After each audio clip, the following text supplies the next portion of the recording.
Betrayed by a trusted comrade and slain without mercy, Subaru's life came to an abrupt end. Instead of eternal rest, he awakened 2 decades later, reborn inside the frail body of a penniless young man living in the future. What burned deeper than the humiliation of weakness was the truth he soon uncovered. The man who had betrayed and murdered him was now celebrated across the nation as a legendary hero, carrying memories and knowledge of the tower no one else possessed. Subaru resolved to climb it once again. This time he would shock the world with power it had long forgotten, and he would reclaim what was stolen from him. Revenge was inevitable, but countless dangers still lay ahead. On the 8th floor of the tower, an endless frozen wasteland stretched beneath raging snowstorms. Through the blinding white, a vast army of knights advanced with discipline, cutting a path across the ice. At their front stood a blonde-haired man who suddenly lifted his hand, forcing the entire formation to halt at once. The army had gathered once more to confront the guardian of the 8th floor. Their commander was Itsuki, leader of the Blue Zone Guild, and the tower's 6th-ranked warrior. Itsuki reminded his forces not to grow careless simply because multiple guilds were involved. Failure here would end any hope of reaching the 9th floor, and complacency would cost them everything. As the storm intensified, a new presence appeared through the swirling snow. A group of elite fighters emerged, led by a man whose overwhelming aura and striking blue eyes immediately drew attention. This was Subaru Narukami, the masked master of the Blue Eyes Guild,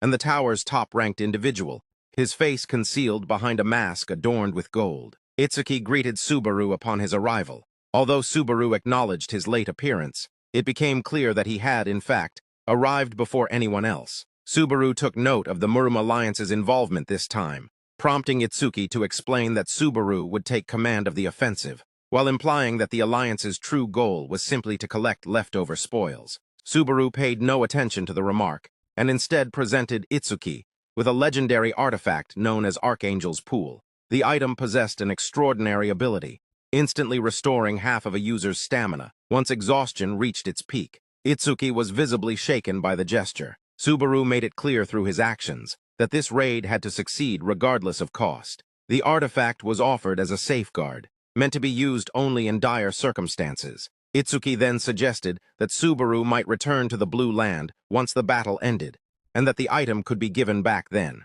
The weight of the moment left Itsuki visibly shaken. Subaru placed a firm hand on Itsuki's shoulder, making it clear that if Itsuki chose not to return, the artifact was his to keep. Before the moment could settle, an overwhelming pressure swept across the frozen plains. The enemy had arrived far sooner than anticipated. Through the raging storm, the colossal guardian of the 8th floor emerged, its immense body dominating the battlefield. Itsuki immediately ordered the troops to ready themselves for combat. The monster revealed itself as a sea dragon hydra, a horrifying beast with multiple heads crackling with lightning. Subaru stared at the creature with clear contempt as black and golden energy gathered around his body. A system message appeared, indicating lightning energy surging through his form.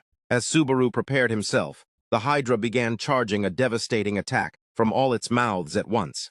Itsuki urgently warned everyone to brace for a breath attack and take cover. Subaru, however, advanced without hesitation, drawing his blade and pressing forward alone. Itsuki watched in disbelief, uncertain of Subaru's intentions. In the next instant, Subaru unleashed a blindingly fast sword strike. The slash tore through the air and collided head-on with the dragon's attack, triggering a massive explosion of energy. The breath attack was completely erased, and the resulting shockwave carved a deep scar across the battlefield. Forced to shield himself from the impact, Itsuki took cover behind Subaru, wearing a faint smile as he reflected on how Subaru's methods had never changed. Behind them, Subaru's companions stared in awe at the outcome. One of the witches praised the results of their relentless training, while another fighter complained about missing the chance to strike first. A young woman questioned Subaru about the item he had handed Itsuki earlier, receiving only a vague response that she would learn the truth later. Subaru then turned to his team,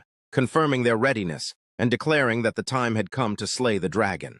Weapons were raised, resolve hardened, and the assault on the 8th floor began in earnest, a floor infamous for its hellish difficulty. Watching silently from the rear, Itsuki formed a thin, mocking smile, privately ridiculing their display of camaraderie. Shortly after, Itsuki received confirmation that his troops were positioned exactly as planned. He commended his captain and gave the signal to advance. His masked aide responded instantly, Wishing him success, Itsuki's followers moved with unnatural speed, while a healer wielding a staff stood protectively before him. The battlefield erupted into chaos as warriors clashed violently with the Hydra, whose roars shook the frozen plains. A swift female fighter dashed forward, urging her allies to hold nothing back. She sliced through the beast with ease, treating the exchange like a casual stroll. Nearby, an ice mage muttered complaints about the crushing pressure and tension dominating the fight. Amid the frenzy, a warrior enveloped in red energy charged ahead, challenging his comrades to see who could deal the most damage. He landed a devastating blow directly against the beast. Toshiya accepted the challenge without hesitation, adding a wager that the loser would pay for dinner. He lunged forward at blinding speed, carving through the dragon's flesh and severing one of its heads in a single strike. As the head fell, he warned Shino of its descent. Shino calmly prepared her magic, urging him to continue his assault. She summoned an enormous pink magical barrier, effortlessly blocking the falling head and confidently fulfilling her role as the group's shield. At that exact moment, Itsuki appeared silently behind her. He addressed her coldly, questioning whether her defenses could withstand his attack as well. Shino froze in shock. Without any pause, Itsuki drove his blade through her back, piercing straight through her chest. He dismissed her and the others as arrogant, claiming that overconfidence had always been their greatest flaw. Subaru turned just in time, calling out in horror, unable to comprehend what he was witnessing. Shino collapsed lifelessly at Itsuki's feet, her body soaked in blood. Standing over her corpse, Itsuki looked toward Subaru with a deranged smile, urging him not to avert his gaze. Subaru remained frozen, struggling to understand the reason behind Itsuki's betrayal, while the Sea Dragon Hydra continued its relentless assault toward him. Subaru's thoughts drifted back to the moment when the mysterious system messages first appeared. A colossal announcement had emerged across the void of space, declaring that certain individuals had been chosen by the tower. The message ordered them to begin climbing and prepare for an approaching beginning whose meaning was unclear. At that time, no one could determine whether the tower's call was a divine blessing or a merciless trial. Even now, its true nature remained an unsolved mystery. Yet its authority was absolute. No one had ever been able to resist its command. Driven by that irresistible force, people from countless dimensions, Earth, Merm, and many unknown worlds, continued to ascend the tower day after day. Each arrival carried their own goals, burdens, and destinies, all bound by the same cruel structure. Everyone shared the same ambition, reaching the summit that no one had ever conquered. However, reality proved far more brutal than hope. That memory ended in carnage, with Subaru standing alone amid pools of blood, surrounded by the lifeless bodies of his fallen comrades. His breathing came in short, ragged bursts as he surveyed the battlefield after slaying the Hydra. The red dragon, once believed to be invincible, rage surged through him as he blamed his comrades for failing to retreat when ordered. Regret followed immediately, knowing their deaths could have been avoided if they had listened. His body finally gave in, and he sank down before the dragon's massive corpse. The impossible feat had been achieved at last, yet victory felt hollow as his eyes lingered on the scattered bodies around him. Bitterness consumed his heart. They had died without permission, and that truth was unbearable. System warnings suddenly flooded his vision. A poisoning status prevented any natural recovery, while the fatigue index had reached a critical threshold. Subaru understood the implications clearly. If the fatigue meter reached its limit, death would be unavoidable. As he contemplated the consequences and the system's cold declaration of inevitable death at full exhaustion, a fierce light ignited in his eyes, anger intertwined with unyielding resolve. At that moment, Itsuki approached with chilling calm. Subaru turned toward him in disbelief, struggling to comprehend what was unfolding. The reality of betrayal struck deeply, and Subaru demanded an explanation. Itsuki revealed that this moment had been 10 years in the making, insisting that Subaru alone was capable of understanding the necessity of such an outcome. Drawing closer, Itsuki revealed his twisted truth. This was the only path that allowed him to surpass Subaru. He admitted that Subaru's attention had been deliberately manipulated, and that the Blue Eyes Guild had been exploited as a distraction. Their presence would have stood in his way otherwise. Years of suppressed resentment erupted as Itsuki revealed the psychological torment he had endured under Subaru's shadow. In his warped reasoning, the world itself held greater value than friendship. Stepping back, he displayed feigned sorrow, declaring that the end had arrived and that the outcome was unavoidable. He then revealed the Archangel's pool, mocking the earlier agreement, and confirming with his allies that the Blue Eyes Guild would vanish entirely with Subaru's death. As he turned away, Itsuki took comfort in the belief that Subaru would live on as a hero in historical records, even if Subaru himself would never be able to confirm it. Despite blood filling his mouth, Subaru responded with a bitter, knowing smile. He recognized that Itsuki had only ever heard what suited him, fully aware that his life could no longer be saved. Subaru still refused to surrender quietly. He chose resistance over resignation and activated his remaining abilities. Itsuki froze in shock as Subaru rose once again, now holding the legendary Aless fan, an artifact capable of generating devastating winds. The fan still contained usable charges, and Subaru's glowing eye revealed his intent to use every remaining one to overturn the situation. He recalled the 4 surviving members of his guild behind him and unleashed a massive gust of wind, hurling them far from the battlefield. The force sent them flying to safety, ensuring their survival at the cost of his own strength. Itsuki realized Subaru's intention too late and reacted with panic. He ordered his soldiers to pursue the fleeing survivors and prevent any escape. As the merm fighters moved to carry out the command, Subaru stepped forward, positioning himself like an unbreakable wall. Lightning gathered in his hand, forcing the soldiers to halt and confront him instead. The fatigue index climbed to 95%. Thunder roared overhead as the system announced restrictions on the Lightning Lord's skill duration. A massive pillar of golden lightning descended from the sky, transforming the battlefield into an electric inferno. From a distance, Itsuki watched with tension and a strained smile, acknowledging Subaru's stubborn refusal to fall. As fatigue reached 96%, Subaru charged forward once more. Surrounded by a terrifying aura, he wondered what kind of reward Itsuki had promised these soldiers to drive them into combat against a monster in this state. Standing before the enemy ranks, battered and bleeding, Subaru made it clear that advancing any further would cost them their lives. From that moment onward, no one would leave the battlefield without his consent. The soldiers realized the fight had become a matter of survival. With no retreat possible, they charged at him with everything they had.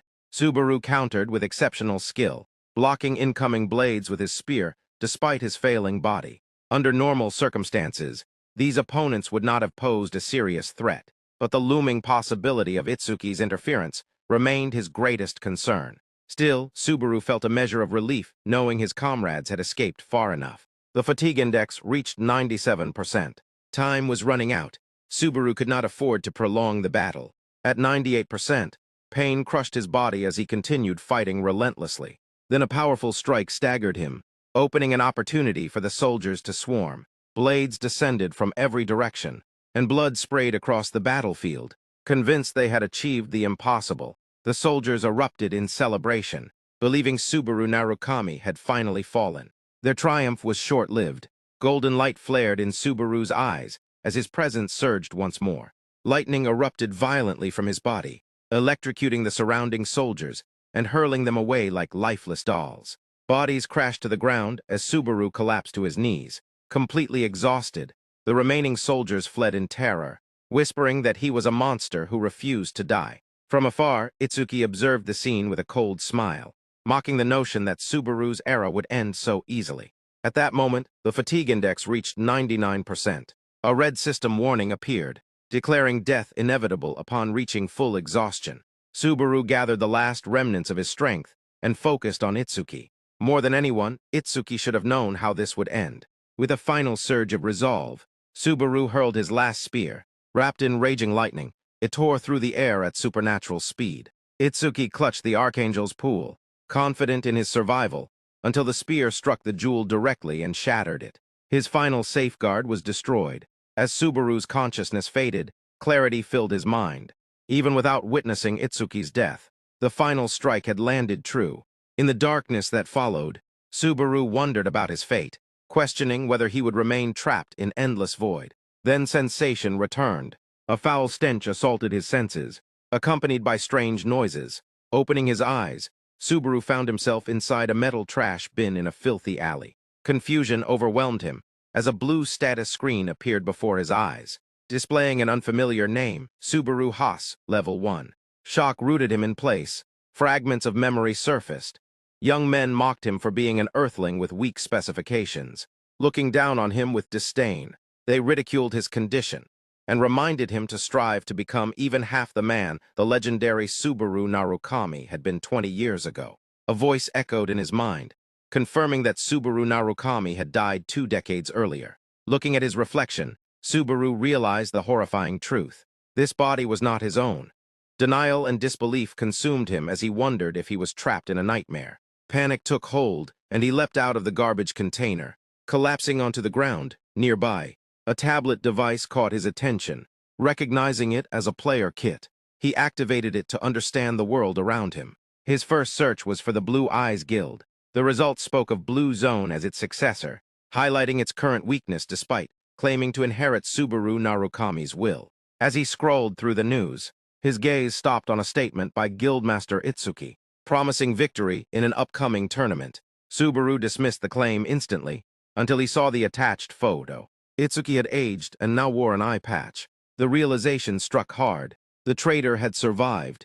Memories surged of a night long ago, sitting atop a building with Itsuki, when the latter admitted his desire to leave the Blue Eyes Guild. Subaru had been stunned, especially when Itsuki asked him to explain it to the others. Despite considering Itsuki a close friend, Subaru had been told he would understand the reason later. Back then, Itsuki had promised to remain Subaru's shadow. The irony burned deeply. That same shadow later founded a guild named Blue Zone, a name they once joked about. Subaru returned to the present with bitter amusement. Even after 20 years, Itsuki remained stalled on the 9th floor, having achieved nothing truly meaningful. As Subaru walked through the streets, still browsing the news, his search halted at an image of a massive structure labeled the Subaru Narukami Memorial Hall. Stunned, he went there immediately. The building was far more luxurious and grand than he had imagined. Inside, a massive image of himself dominated the hall. Bitterness welled within him as he wondered why he was being remembered this way. Portraits and statues filled the space, all glorifying his image. He listened to lavish praise describing him as a role model, the hero of the Blue Eyes Guild, and the man closest to conquering the tower. The hall had been built to immortalize his memory and that of his fallen comrades. Rage ignited within him as a recorded speech from Itsuki played during the hall's opening ceremony. Dressed in formal attire and wearing a mask of dignity, Itsuki declared that Subaru and the Blue Eyes Guild no longer existed, proclaiming Blue Zone as their sole successor. Subaru trembled with fury. Itsuki had not only killed him, but had also exploited his legacy. The recording continued, emphasizing that Subaru would never return. Subaru stepped closer to the projected image, his hatred crystallizing into resolve. That false memory would be erased, and this time, Subaru would live long enough to rewrite it from the beginning. The Goblin King emerged at last, radiating a terrifying presence. Its fury burned intensely, stirred by the countless sacrifices made throughout the previous 49 stages. The pressure it released filled the arena, making its rage unmistakable. Huga continued shouting in desperation, convinced that surrender was the only option left.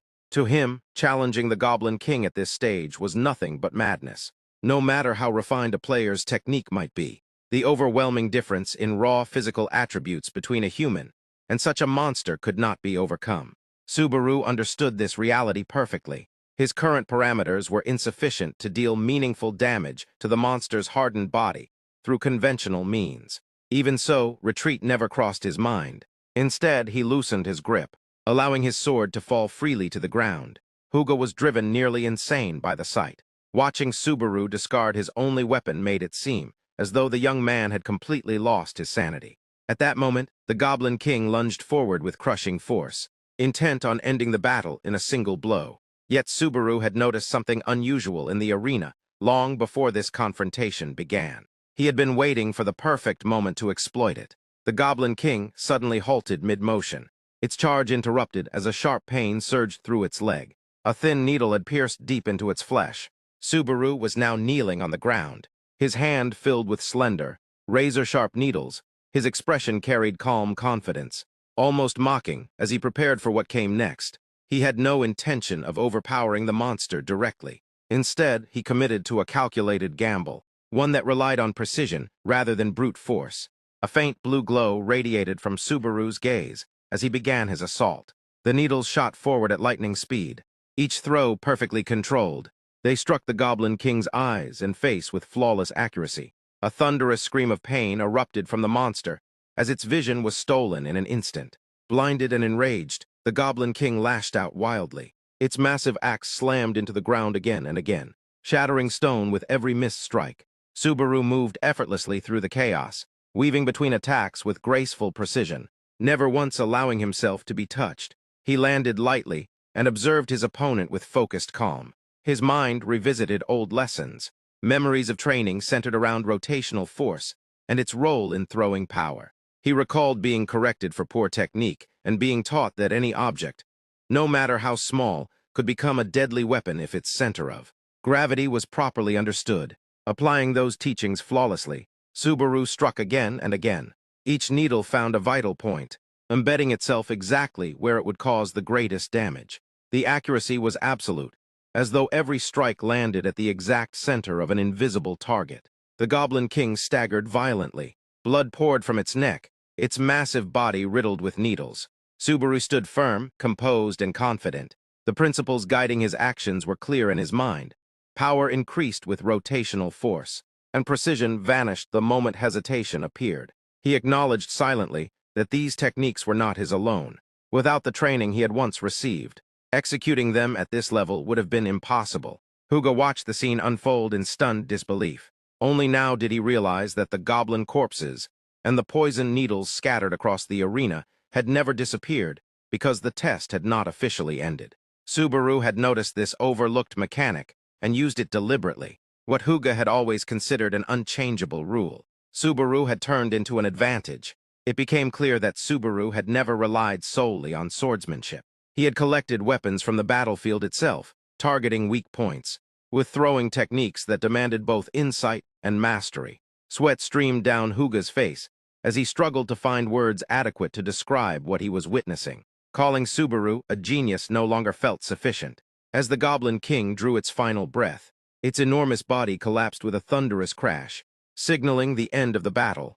Subaru calmly walked forward and retrieved his fallen sword. Standing before the lifeless giant, he showed no hatred or triumph, only quiet finality before ending it completely. System messages appeared, announcing the defeat of the boss and confirming the successful completion of the 50th stage of the tutorial program.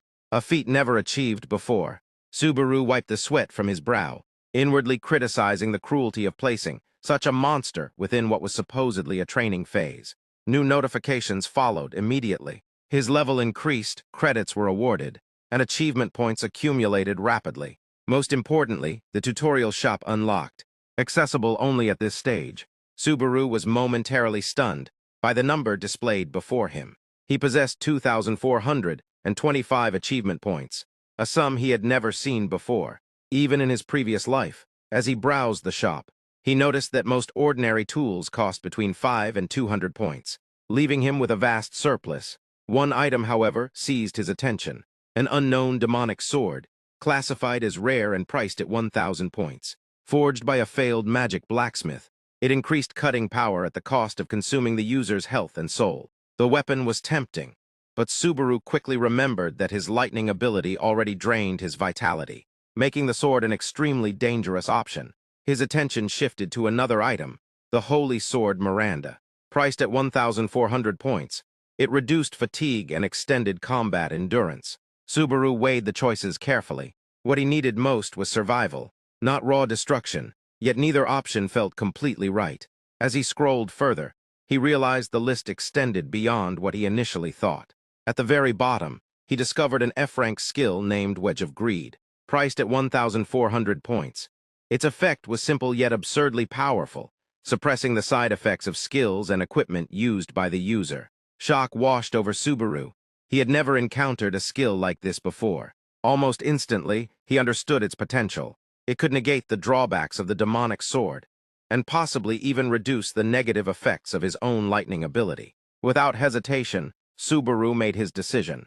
He purchased both Wedge of Greed and the unknown demonic sword, spending the majority of his points. When the sword materialized and he tested it, the synergy was exactly as he had predicted. The skill and weapon complemented each other perfectly, far surpassing the effectiveness of relying on a single ability. Huga interrupted the moment, acknowledging the compatibility of Subaru's choices while admitting that, as a supervisor, he could not fully understand the logic behind them.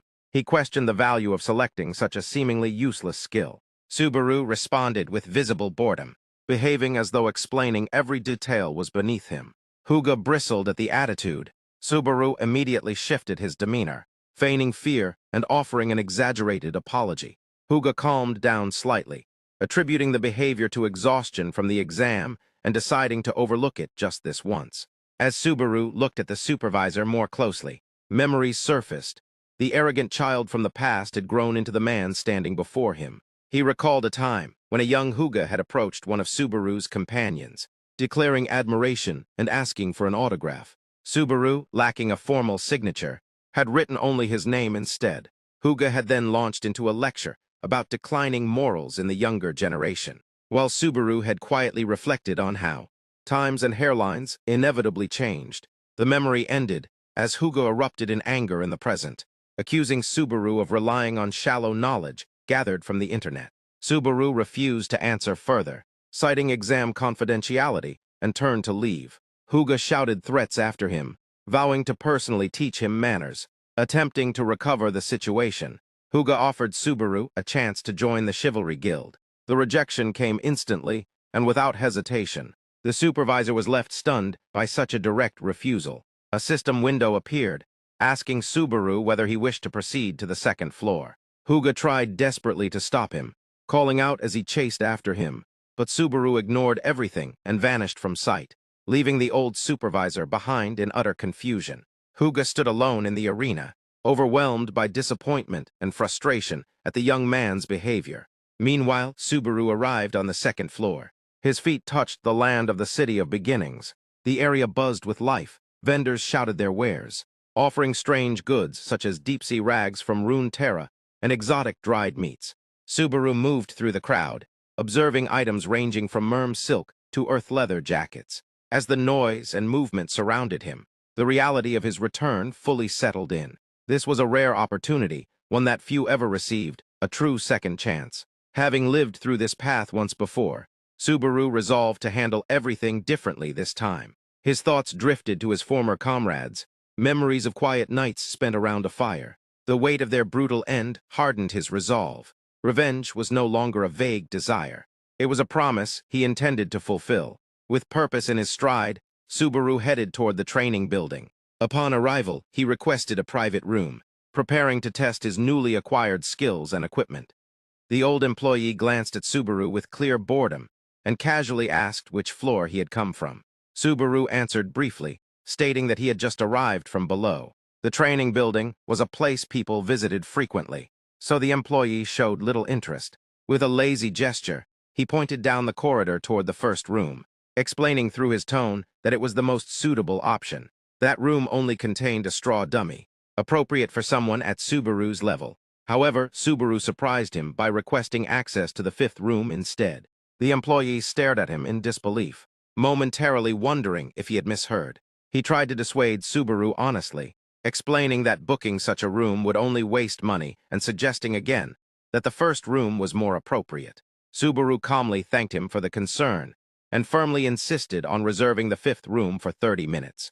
After paying 50 credits, Subaru walked down the corridor. The employee shouted after him, warning that there would be no refunds if he left early, and muttering that the young man was pretending to be a hero beyond his limits. The room system was structured so that difficulty increased with each number. The first room contained nothing more than training dummies, while the third already held massive rocks meant to test strength. Naturally, onlookers cast disdainful looks at a beginner walking confidently toward the most difficult rooms. Subaru entered room number 5 and shut the iron door behind him. Darkness swallowed the space as he prepared himself. He drew the unknown demonic sword, which immediately began to glow red. The system recognized him as its user, and in an instant, violent crimson energy erupted from the blade. The sword began consuming Subaru's health and magic without mercy, forcibly amplifying his physical abilities. The surge was brutal and overwhelming. Almost immediately, the Wedge of Greed skill at level 1 activated, attempting to resist the sword's backlash while restoring a small portion of lost health. However, the resistance proved incomplete. Subaru felt fatigue creeping into his body as the sword continued draining his life. He quickly realized that the skill's first level was insufficient. The sword devoured his vitality more aggressively, but in return, his combat power multiplied rapidly. Subaru clenched his teeth, recognizing that he had reached the maximum threshold his body could currently endure. Still, the outcome matched his expectations. Without hesitation, he spent 10,000 credits to upgrade the Wedge of Greed skill on the spot. The skill advanced to level 2, with the next upgrade requiring 20,000 credits. This time, the improved skill managed to suppress the sword's recoil more effectively. Although the blade continued consuming his health, the resulting increase in power was terrifying.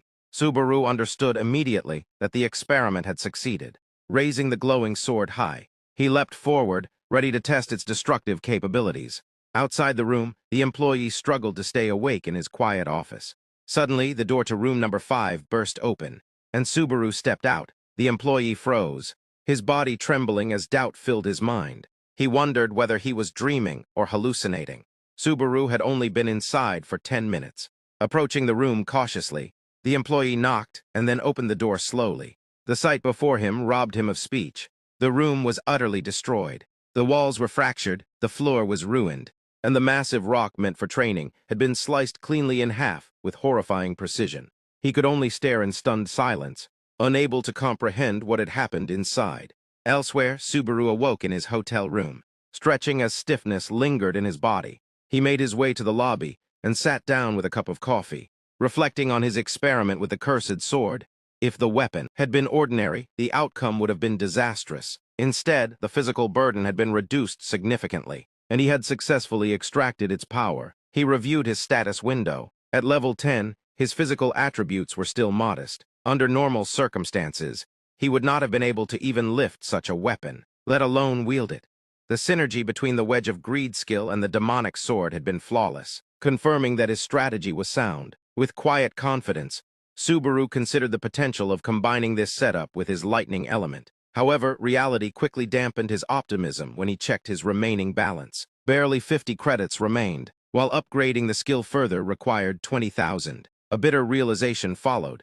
This body had lived in poverty its entire life. Subaru sighed heavily, surprised at himself for worrying about money management. He comforted himself with the thought that surviving justified such concerns. His thoughts were abruptly interrupted by a loud greeting echoing through the lobby. He turned to see a young man wearing cat ears enthusiastically filming a live stream. The streamer spoke excitedly about his experiences on the second floor and his journey as a newcomer. A donation notification for 1,000 credits flashed on the screen, fueling even more enthusiasm. In his excitement, the streamer spilled coffee on himself, but exaggerated his reaction for the camera. Thanking the donor dramatically, Subaru watched in disbelief, momentarily questioning the sanity of the scene. Curious, he checked his tablet and learned about the rise of live streaming, discovering that nearly 1 in 3 players now used it to earn points. He finally understood that the spectacle he had just witnessed was a donation-driven broadcast. Suddenly, a familiar voice called his name. Subaru turned to see a well-dressed man approaching him, clad in luxurious clothing. The man remarked on the coincidence of meeting again and asked whether Subaru had climbed up as well. As he spoke, Subaru felt a strange sensation ripple through his body. Not annoyance, but a sharp, instinctive thrill. It was a warning born from memory. Subaru realized immediately that the relationship between the body's original owner and this man had been deeply unpleasant. The man spoke down to him, displeased at being ignored, as if Subaru's silence offended his sense of superiority. As Subaru met his gaze, the discomfort deepened. Memories surfaced rapidly. Subaru answered tersely that he had just arrived, while the man, Isaac, displayed mocking satisfaction. He clearly had not expected someone as weak as Subaru to survive the tutorial, having assumed he would be killed by goblins early on. The memories of Subaru Haas flooded back in full. He remembered standing before Isaac, trembling with fear, being interrogated coldly. Isaac's harsh scolding echoed in his mind, dismissing any attempt at explanation. The humiliation continued as Isaac insulted him relentlessly, calling his name irritating and accusing him of incompetence, stupidity, and attention-seeking behavior. Subaru remembered crying, desperately trying to justify himself by explaining that the credits he had been given were insufficient. Isaac had not listened. Instead, he struck him violently, knocking him to the ground and ordering him into silence. branding him worthless. He mocked the garbage container Subaru had hidden in, declaring it his new home and threatening severe consequences if he ever left it. The bitterness of those memories lingered. Subaru questioned what kind of fool endured such abuse without resistance. The reason became clear. Fear and helplessness had trapped the original owner into submission. Back in the present, Isaac boasted arrogantly about reaching the 20th stage and surpassing his father's record. He bragged about gaining the admiration of Supervisor Huga and acquiring a rare B-rank skill, claiming it was the highest reward possible in the tutorial. He demanded a drink without courtesy. Subaru responded with cold indifference, announcing his intention to leave. Isaac attempted to stop him, ordering him to buy cheap coffee. Subaru's bored sigh ignited Isaac's anger. The change in Subaru's behavior was unmistakable. Isaac stared at him suspiciously, disturbed by the sudden loss of obedience, mocking the possibility that Subaru's soul had changed. Subaru answered calmly that he had no credits left and advised Isaac to buy his own drink before turning away. Isaac ordered him to sit down in a threatening manner. Subaru refused. Internally, he acknowledged that now was not the time to avenge the original body's suffering, but he firmly warned Isaac not to obstruct his path. Suddenly, Isaac grabbed Subaru's arm tightly, threatening him and reminding him of the fate awaiting disobedient trash. Subaru met his eyes with cold intensity and warned him to let go for his own sake. Isaac tightened his grip around Subaru's arm, issuing a sharp warning against arrogance, while deliberately using Subaru's first name with clear contempt. Subaru immediately understood that provoking a scene in such a crowded place would only work against him. Without warning, Isaac suddenly burst into loud laughter, brushing the tension aside, as if everything had been nothing more than a joke meant to frighten Subaru. Just like in the past, he released Subaru's arm and continued ridiculing him, dismissing him as nothing more than a timid, insignificant weakling. Isaac went on to mockingly speculate that Subaru must have barely survived the tutorial by sheer luck and desperation. Subaru remained silent, acutely aware that his body was reacting instinctively, with fear ingrained deep into muscle memory. Isaac stepped closer, his disdain unmistakable, implying that any thought of resistance would be foolish. He reminded Subaru of his father's influence, and the ease with which someone like him could be erased without consequence. After delivering his final warning, Isaac walked away laughing condescendingly, cautioning his companion to be careful. Subaru stood in place, his anger simmering dangerously beneath the surface. The phrase used moments earlier echoed bitterly in his mind, dripping with irony and resentment. The scene shifted to explain the tower's growth system. Advancement followed two primary paths. The first involved clearing tower trials within virtual space, where players earned power and rewards under relatively safe conditions. Failure in these trials resulted only in the loss of credits and progress, without the risk of permanent death. The second method was real-world hunting. Players ventured outside safe zones or entered dangerous dungeons to fight living monsters. Growth through hunting was significantly faster, but the risk was absolute. Death in these zones was final, with monsters devouring fallen players mercilessly. Because of this, most players avoided hunting altogether, choosing safety over speed. The entrance to a dark and ominous orc nest loomed nearby. Though dangerous, it represented the fastest path to power. Subaru sat exhausted before the corpse of a massive monster, reflecting on the harsh truth he had just proven. Safety brought slow progress, while danger accelerated growth. Staring at the fallen creature, he smiled faintly, accepting this reality. He then checked his tablet and was caught off guard by a live broadcast. Someone was impersonating him. The imposter wore a mask identical to his own and greeted an audience exceeding 80,000 followers while announcing a challenge on the third floor. Disgust washed over Subaru as he realized how many people were exploiting his name and image. Suddenly, a new mission appeared within the stream, mocking his identity and offering a reward of 20,000 credits. The imposter accepted instantly. Overwhelmed with excitement, more absurd missions followed, each offering massive financial rewards for increasingly ridiculous challenges. Subaru stared at the screen in disbelief as the imposter thanked supporters enthusiastically and promised to fulfill every request. The comparison was painful. While the imposter earned wealth effortlessly through streaming, Subaru was risking his life fighting monsters. He glanced at his own balance, which barely exceeded 50 credits, and sighed bitterly at the disparity. In the end, he accepted reality. He had no choice but to keep fighting. Drawing his blood-stained sword, Subaru prepared himself once more. A group of enraged orcs emerged, charging toward him. He rushed forward without hesitation. At that moment, the dungeon's area boss appeared, the orc general radiating an overwhelming aura. Subaru faced the boss and its guards calmly, internally mocking the absence of poisoned needles this time, and acknowledging that he had something far more effective prepared. Activating the Wedge of Greed skill, Subaru sacrificed his own vitality to amplify his power, his expression twisting into a manic smile. With explosive force, he leapt high and crushed one orc's head beneath his foot, instantly recovering part of his health and mental energy. Moving at supernatural speed, he tore through enemy ranks, vaulted over the orc general, and delivered a single decisive strike. The boss fell instantly. A notification appeared, announcing successful dungeon completion. Subaru stood amid the remains, victorious. Later, he retrieved his old mask and examined it carefully. He realized that circumstances had left him no choice but to wear it once again. Standing before a mirror, he put the mask on and reflected on everything he had learned about the streaming world. If he was going to enter that arena, he would do it his own way and with absolute resolve. He declared himself the true original. He immediately began a live broadcast titled with his own name, triggering chaos at the headquarters of Sutin Entertainment Company. A female employee watching the stream reacted with visible anger, only to scream in shock moments later. Her colleague rushed to her side, demanding an explanation as she pointed at the screen in disbelief. She cursed uncontrollably, unable to accept that someone had completed a near-impossible mission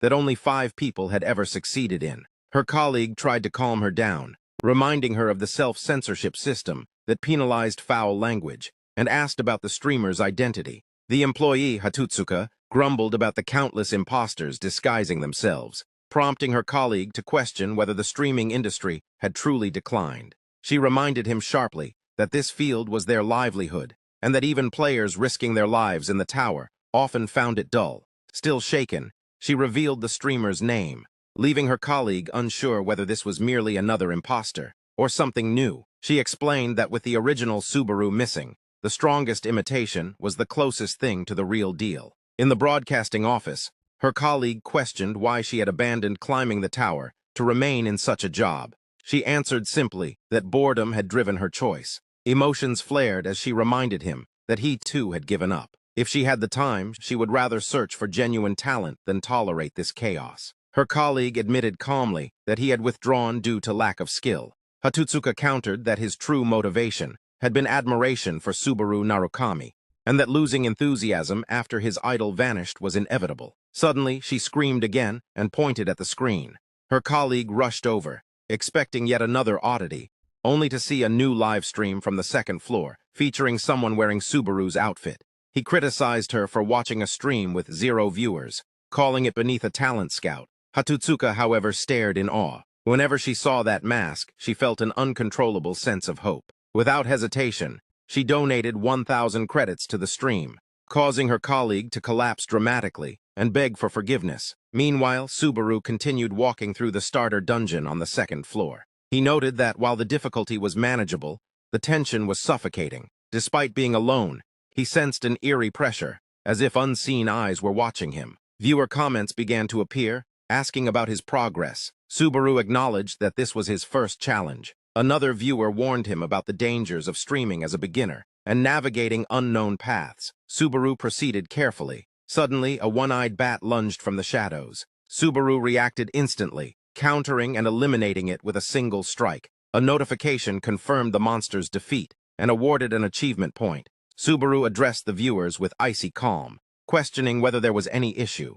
Subaru continued moving through the shadow-filled dungeon as the number of viewer comments steadily increased. Some viewers expressed admiration for his sharp reflexes, impressed by how quickly he responded to danger. Others urged caution, advising him not to push his luck and to wait for a team instead of advancing alone. Subaru read the messages with detached calm. Though he acknowledged the advice, he dismissed it internally, knowing that cooperation was not an option for him. He remained firm in his decision to challenge the dungeon solo. This confidence sparked ridicule from the audience. Many mocked him openly, predicting his inevitable failure and accusing him of riding on the fame of Narukami Subaru to gather views. Subaru paid no attention to the sarcasm. His focus shifted entirely to the presence ahead as a new enemy emerged from the darkness. A mud nymph burst violently from the ground, launching itself toward him. Subaru evaded the ambush with precise footwork and struck back instantly, delivering a lethal blow with his demonic sword.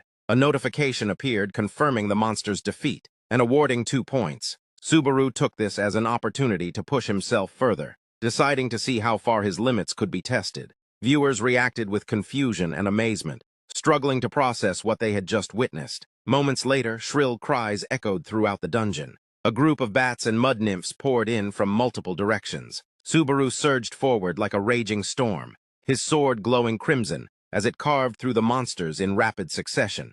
His speed and destructive force left viewers stunned, unable to reconcile what they were seeing with the idea that this was a beginner on the second floor. Notifications flooded the screen as monster after monster fell, points accumulating rapidly. Subaru stood amidst the chaos, sword in hand, silently proving that he was far more than a mere imitator. In the thick darkness of the cave, Subaru began explaining how enemies could be detected by sound alone. Even without sight, his explanation was met with waves of mockery. Viewers accused him of fabricating knowledge and pretending to be experienced despite clearly being a newcomer. Subaru reached up and touched his mask, reflecting that if they knew the truth behind it, they might finally understand his mindset. Despite the continued ridicule and accusations of impersonation, Subaru pressed forward with unwavering resolve. He acknowledged internally that the points he had earned so far were still insufficient. His goal was clear: to accumulate as many achievement points as possible before leaving the dungeon.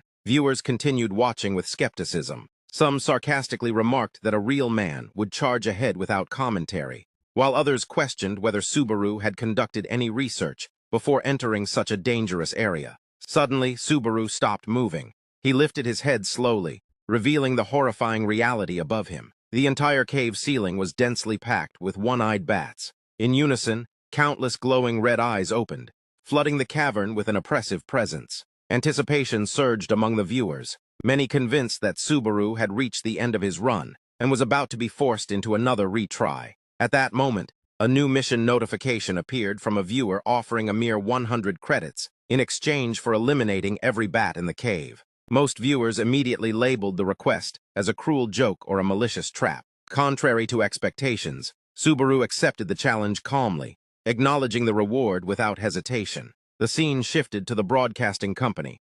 Hatotsuka's colleague sat at his desk, slamming his hand down in frustration over his failure to reach the 6th floor. Realizing his outburst, he quickly apologized for disturbing her.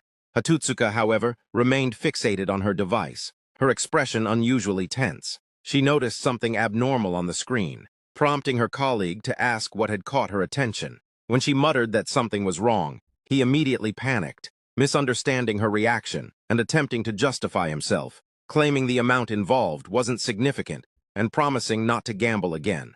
Hatotsuka barely acknowledged him, her eyes widening in disbelief as she continued staring at the display. She clarified that she wasn't referring to his behavior at all. Pointing at the screen, she revealed the name displayed there, Narukami Subaru. Her colleague froze, unable to understand why she was still watching that stream. His confusion turned into genuine horror as he comprehended what was unfolding. On the screen, Subaru moved like a natural disaster among the bats. His sword traced red arcs through the air, bodies falling faster than viewers could count. The comment section exploded as people struggled to believe that this massacre was occurring on a beginner-level floor. Sympathy even began shifting toward the bats themselves. No one could keep track of how many monsters were falling with each strike. As he fought, Subaru recalled words spoken long ago by Shigur, who had once praised him for his unwavering breathing and gaze, even while changing attack directions mid-swing. Shigur had explained that while it appeared Subaru defeated enemies in a single strike, he was actually predicting their movement patterns and acting ahead of time. Subaru remembered responding that he hadn't consciously thought about it, a reply that had left Shigur baffled. That memory ended with Shigur grumbling that it was better not to possess such instincts at all. Returning to the present, Subaru continued tearing through the swarm. He applied the same principles to combat that he once used in communication, maintaining focus, conveying intent immediately, and avoiding unnecessary targeting when dealing with groups. He later explained that one-eyed bats always attacked by thrusting their heads forward. The larger their numbers, the greater the opening they created. Subaru exploited this flaw, charging directly into their collective momentum. When the battle ended, Subaru stood surrounded by remains, blood dripping steadily from his blade. Viewers objected loudly, claiming his explanation clarified nothing. One viewer, who had previously dismissed him as a beginner, demanded an apology. Subaru remained composed. Another comment sarcastically compared his explanation to stating that walking requires putting one foot in front of the other. Subaru reflected inwardly that communication was far more difficult than combat. The viewer who issued the challenge reminded him not to forget the reward. Subaru abruptly realized he had no idea how to accept it. He began tapping his tablet hesitantly, confusing viewers who thought the stream had frozen. Subaru stared at the screen in complete uncertainty, unsure how to proceed. The comment section erupted with laughter at his lack of technical skill. With guidance from Love Money, who explained where to press, Subaru finally managed to claim the reward. 100 credits were added to his balance. He expressed his gratitude and announced that the next challenge would be his final one. As he advanced confidently toward the dungeon's exit, his balance rose to 150 credits, and his achievement points reached 118. Back at the broadcasting company, Hatutsuka suddenly screamed, startling her colleague. She pointed at the screen in disbelief, asking if he had ever witnessed anything like this. He attempted to calm her, reminding her that it was only a second-floor stream. Hatutsuka grew emotional, insisting that her reaction was justified. Her colleague apologized nervously. Overcome with excitement, Hatutsuka began speculating wildly, imagining that this could be the real Subaru Narukami returning from Earth. She theorized about destiny and reincarnation, referencing novels she had read. Her colleague watched her with concern, noting that she always lost composure whenever Subaru was involved. Dizzy with excitement, Hatutsuka asked Seong-hyun to pinch her to confirm she wasn't dreaming. He refused, and asked seriously whether she intended to recruit this streamer. Hatutsuka reacted with overwhelming enthusiasm, confirming her intent. Even if he wasn't the real Subaru, his ability as a solo streamer was undeniably rare. Seong-hyun attempted to discourage her, warning about the department head's inevitable anger. Hatutsuka dismissed his concerns, reminding him of his recent gambling and ignoring him entirely. She returned her attention to Subaru's stream, telling him to wait and see that she would ultimately be right. Subaru finally reached the dungeon's end, where an enormous gate emerged before him. Passing through it, he found himself face to face with a massive wolf-like figure seated calmly in the chamber. Greg, the wolf warrior, guardian of the second floor, radiated overwhelming presence. Viewers commented on the crushing pressure they felt just from watching, with one admitting to failing against him 8 times. A new mission appeared, requiring Subaru to earn the wolf warrior's recognition to proceed. Subaru explained that Greg was not a monster meant to be slain, but a gatekeeper who tested a challenger's strength and judged their worth. Another mission notification appeared from Safe Origin, offering 3,000 credits in exchange for defeating the wolf warrior. Subaru was visibly stunned. Viewers reacted strongly, condemning the donor for making an impossible request and assuming Subaru had no intention of fighting. Greg, the wolf warrior and second-floor guardian, stood poised before Subaru, ready for the confrontation. Back within the test arena, the system formally declared the commencement of the lightning trial. Almost immediately, Subaru sensed a surge of imminent danger. A sudden warning rang out as a stranger rushed forward, forcefully shoving him aside just moments before catastrophe struck. A deafening explosion followed, shaking the ground violently as something massive crashed down. Shattered stone and debris scattered in all directions, and a dense cloud of dust engulfed the area. As the dust settled, a colossal white giant was revealed, its enormous body flexing with raw power. The stranger who had intervened berated Subaru for his lack of awareness, clearly frustrated that their effort to save him had nearly been wasted. At that moment, a new system directive appeared, instructing Subaru to defeat a fragment of the giant. Still kneeling on the ground, Subaru stared up in disbelief. Confusion filled him as he questioned why such a monster had appeared here. The giant growled deeply, its presence overwhelming. Viewers watching the stream were equally baffled, unable to understand why a creature from the circle of giants had emerged during a lightning test. Subaru's tension intensified as he recognized the truth. This was a boss-class entity, one that should only appear in the latter half of the trial. As the giant prepared to strike, Subaru considered the possibility that his defeat of the wolf warrior Greg had altered the test's progression, forcing a far more dangerous challenge upon him. The fragment of the giant swung its massive club downward, pulverizing the ground and sending shockwaves through the arena. Chunks of rock flew through the air as destruction spread outward. Subaru reacted instantly, moving lightly to evade the strike. Despite the creature's sheer size, he noted that its physical structure was inferior to that of the wolf warrior. He silently expressed gratitude for having prior knowledge of this weakness. The stranger who had saved him shouted again, angrily urging Subaru to flee while he still could. Ignoring the warning, Subaru resolved to end the battle swiftly before any further complications arose. Drawing his sword, Subaru activated the unknown Demon Blade's ability. His health began to drain, as the weapon converted his vitality into raw combat power. To restrain the backlash, he activated the second level of the Wedge of Greed skill, suppressing the sword's violent recoil. As the giant charged, Subaru evaded a crushing stomp that shattered the ground beneath it. Instead of retreating, he surged forward, sprinting up the giant's extended arm with lightning-fast speed. The giant failed to comprehend what was happening until Subaru had already passed behind it midair. Landing firmly on the creature's shoulder, Subaru drove his blade deep into its flesh. Blood sprayed violently as the giant roared in agony. Subaru remained cold and focused, irritated by the creature's noise. With a decisive motion, he delivered a final strike. Blood erupted from the giant's neck as its massive body collapsed lifelessly to the ground. A system message appeared, confirming the defeat of the giant fragment and the successful clearance of the fourth stage. The livestream erupted in shock as viewers struggled to understand how Subaru had suddenly advanced to the fourth stage. Notifications flooded in, announcing his level increase and significant boosts to strength, agility, health, and magical power. He also received 4,000 achievement points at once, along with 2 rare items, the Heart of the Giant and Lightning Bolt armor.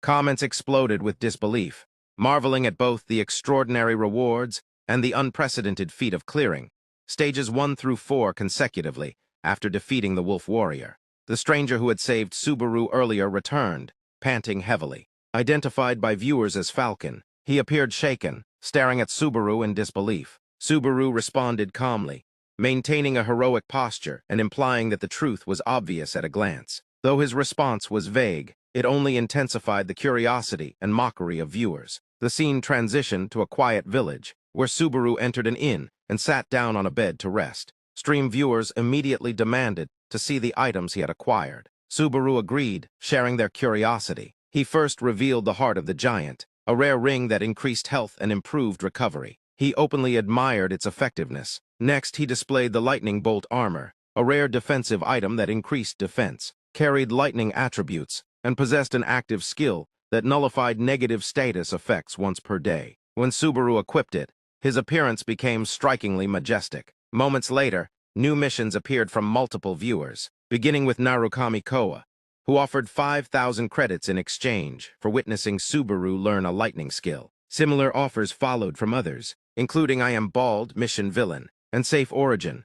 Each promised thousands of credits solely to see lightning power in action. Subaru thanked everyone sincerely and promised that they would witness lightning soon. As he studied the screen, unease crept in. He began to wonder why so many were fixated on lightning specifically. A realization formed that the original Subaru Narukami might have held far greater influence than he had initially assumed. A knock interrupted his thoughts. Subaru allowed the visitor inside, as comments noted someone approaching. Falcon entered, accompanied by a dignified knight clad in gleaming armor. Falcon introduced the man respectfully as Lord Pellis, commander of the village knights, apologizing for the delayed arrival. Falcon explained that giant attacks had become increasingly frequent, forcing the knights into constant vigilance. Villagers had been instructed to remain indoors unless absolutely necessary. As Pellis discussed defensive measures with his aide, Falcon expressed surprise at encountering a traveler during such a dangerous period. Pellis offered thanks on behalf of the villagers, acknowledging Subaru's role in protecting the area during their absence. Subaru responded modestly. As he studied Pellis, Subaru recognized him as a stalwart figure destined to stand as the village's shield. Pellis revealed that reconnaissance had successfully identified the giant leader's location. With unwavering resolve, he announced their intention to risk everything to corner the leader within its den. Swallowing his pride, Pellis bowed and requested Subaru's assistance in saving the village. While Subaru observed silently, the live stream filled with cryptic warnings. Viewers addressed Pellis directly, urging caution and pleading for future events not to be spoiled. Subaru recalled memories from the original narrative and realized a grim truth. Pellis was fated to die in the next stage. Despite this knowledge, Subaru asked Pellis to raise his head. Pity and resolve mixed in his gaze as he agreed to help. Relief and renewed confidence appeared on Pellis's face as he expressed gratitude. At that moment, a system announcement declared the start of the 5th stage, titled Survival. The small force marched toward the rugged mountains. Subaru walked among them while checking his tablet. Noticing the rapid surge of viewer comments as the audience grew, he realized meaningful interaction was becoming nearly impossible. Suddenly, Pellis halted the group. Raising his hand in warning, he pointed ahead, indicating the enemy's location. There, leaning against a hill, the giant leader slept deeply, its tattooed body massive and bearded. Pellis proposed, drawing the leader's attention, while Subaru attacked from behind. Subaru interrupted, sensing something amiss in the surrounding atmosphere. His eyes widened as he grasped the horrifying truth. The ground split apart as additional giants emerged, encircling their leader. Whether coincidence or design, it was a trap. Giants poured in from every direction. Pale faces twisted into chilling smiles as they surrounded the knights completely. Pellis froze in shock. One giant seized a knight and crushed him effortlessly, screams echoing through the air. Panic spread instantly as blood splattered across the battlefield. Another giant devoured a knight whole, its cold gaze and grin-inducing terror. Chaos overtook the formation. Orders to retreat were shouted toward the mountain's base, but fear ruled the moment, discipline shattered, and the knights scattered in all directions as the ambush closed in. The giants descended in a frenzy, tearing through the knights with overwhelming brutality. One after another, soldiers were seized and ripped apart in sweeping, merciless attacks.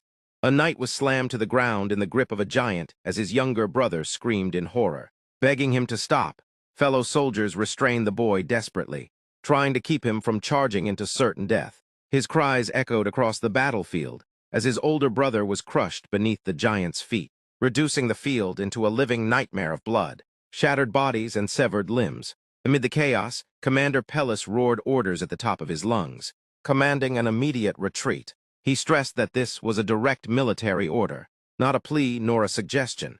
He shouted reminders of the families waiting back home, of the village that still needed protecting, insisting that this was not the end. They would survive, regroup, and return another day. Fear finally overcame hesitation. The soldiers fled toward the forest in a desperate bid to live. Pellis turned sharply to Falcon, shouting instructions and entrusting him with command of the remaining forces, ordering him to lead the withdrawal safely. Then he faced Subaru, who still stood unmoving amid the carnage. Pellis urged him to run as well, pleading with him to survive so that the order could be rebuilt, and the giants faced again in the future. Before Pellis could continue, Subaru cut him off coldly. As Subaru drew his sword, the blade ignited with a deep crimson glow. He stated calmly that such words belonged to him instead. He began walking steadily toward the approaching giants, directly against the flow of retreat. Pellis stood frozen in shock, unable to understand what this stranger intended to do. Subaru halted briefly and explained with chilling seriousness that he could not fight freely at full strength while Pellis remained. He gave him two choices: leave immediately, or stay and die together in this place. Pellis rejected the idea at first, shouting that he would never abandon someone who stood to fight for them. Subaru silenced him instantly, ordering him not to force him to repeat himself. At last, Pellis relented. His voice trembled as he agreed to gather the remaining men. He asked Subaru to endure until then. As he ran, Pellis shouted that he owed Subaru his life, begging him to stay alive no matter what. Subaru was left alone. Before him stood the advancing giants, their pale faces twisted into monstrous smiles, their towering bodies radiating death. Subaru charged forward, gripping his black sword, calmly declaring that their opponent now stood before them. He moved like lightning. Subaru darted between the giant's legs, delivering precise, lethal strikes with ruthless efficiency. Two giants fell in quick succession, system notifications flashing to announce their defeat and the acquisition of achievement points. As he fought, Subaru admitted inwardly that despite knowing this was a test, the sensation of being the one left behind to sacrifice himself was something he still hadn't grown accustomed to. In the distance, Pellis slowed and glanced back. Sweat poured down his face as anxiety and regret twisted his expression while he watched Subaru swallowed by a sea of giants. From every direction, massive bodies closed in, Stream comments erupted, labeling the scene as suicide, pointing out that sheer survival alone was impossible at this stage. But Subaru's thoughts were elsewhere. He thought of Pellis, of the fate awaiting him in the original story, and realized that with his current strength, there might still be a way to save everyone and rewrite that ending. Two giants attacked simultaneously. Subaru braced himself, then sliced cleanly through one giant's body in a single motion. A notification confirmed the kill and rewarded points. Warnings appeared repeatedly, as the cursed demon's sword drained his stamina at an alarming rate. In exchange, every combat statistic surged upward. Subaru became a whirlwind of steel and motion, carving through giants one after another. Individually, they were manageable. The true danger lay in how long his body could endure the sword's power before collapsing. Recognizing this, Subaru changed tactics. He leapt high into the air, using the giants themselves as platforms.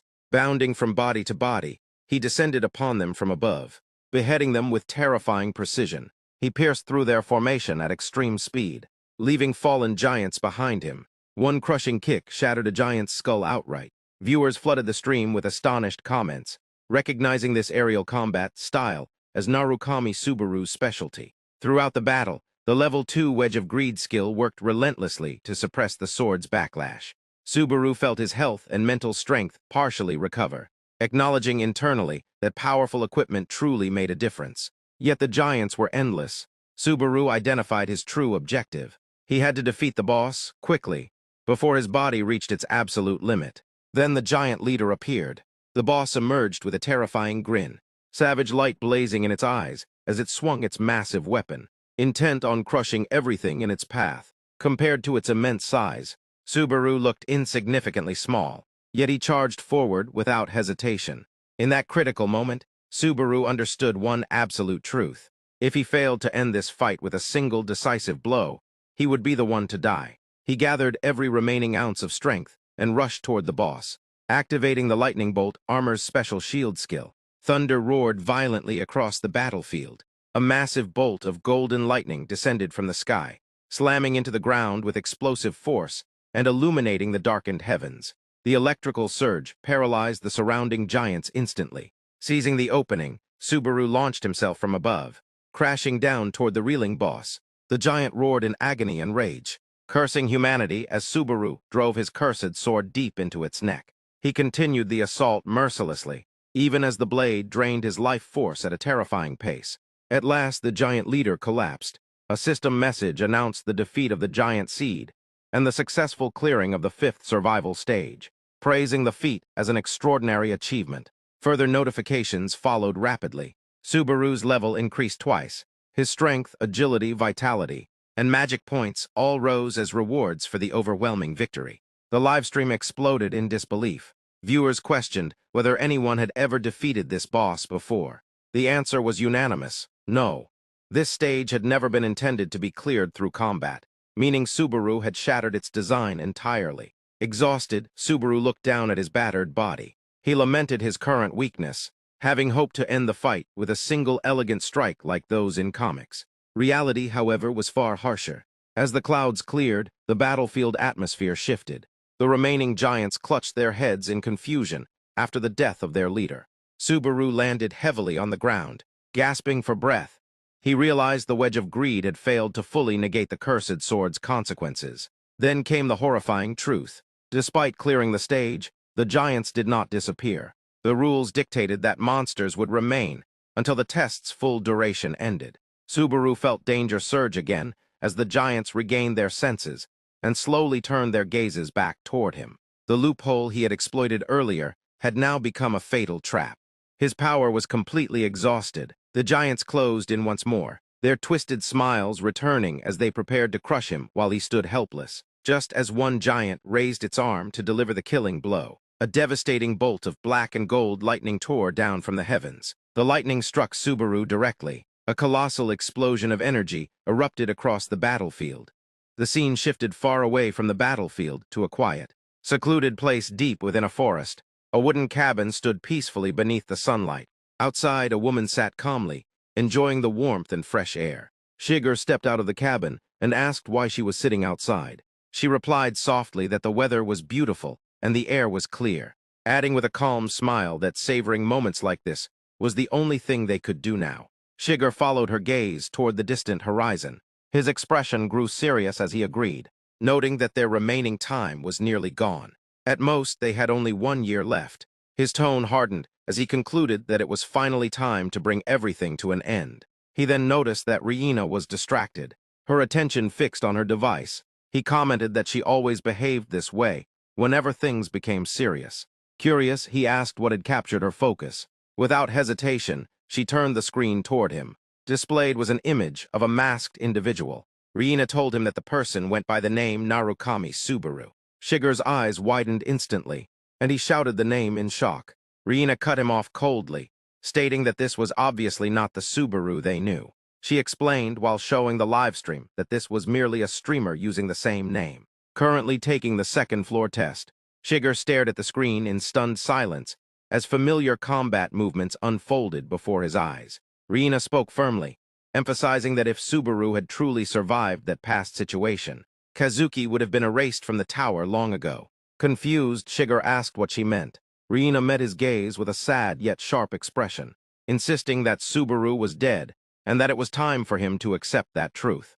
Shiger attempted to end the conversation and leave, clearly exhausted by the topic, but Reina called out to him, scolding him for hiding in the shadow of that boy for so long. Shiger responded coldly, questioning why she was watching the stream at all if she truly believed that. Reina replied that she was simply killing time, nothing more. Suddenly, her eyes widened in shock as she stared at the screen. Shiger immediately noticed her reaction and turned to look as well. His breath caught as he muttered in disbelief at what he saw. Back on the battlefield, a colossal explosion of golden lightning erupted. Thunder roared violently as the ground shattered, blasting giants away in every direction. When the dust cleared, Subaru stood at the center of the devastation, surrounded by a crackling electrical aura.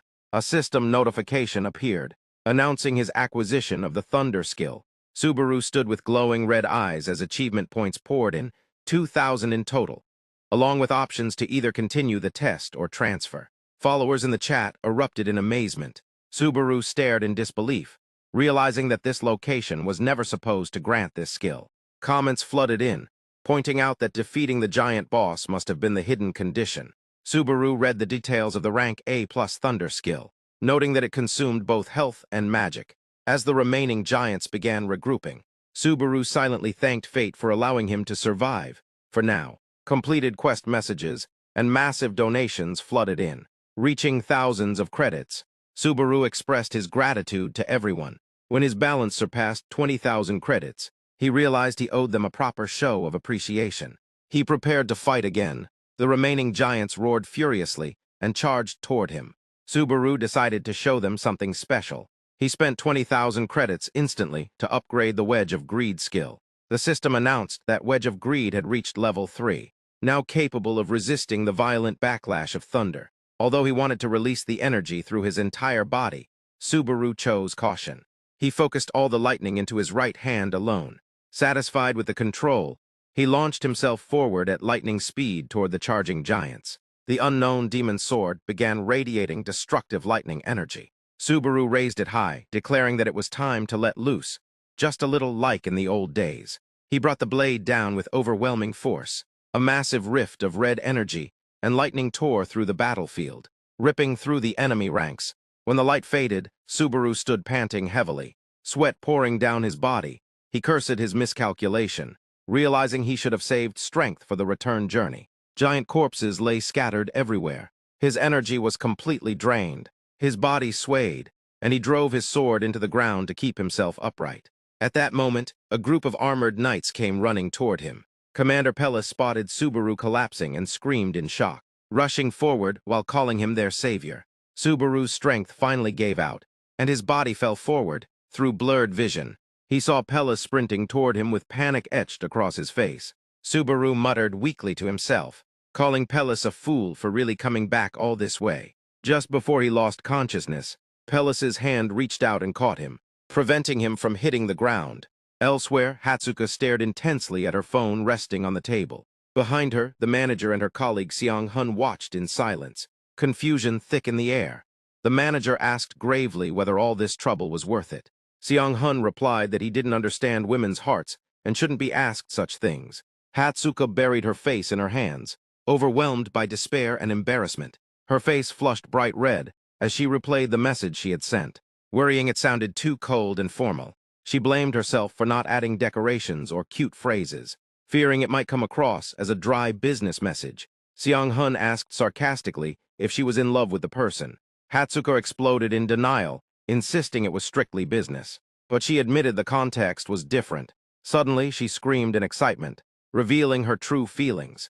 She confessed that she had been an obsessive fan long before becoming his potential manager and couldn't help feeling nervous. The manager tried to calm her down, but then remembered something critical: the Thunder skill. Previously, it had belonged only to the legendary Subaru Narukami. Hatsuka confirmed enthusiastically that the title was no longer singular.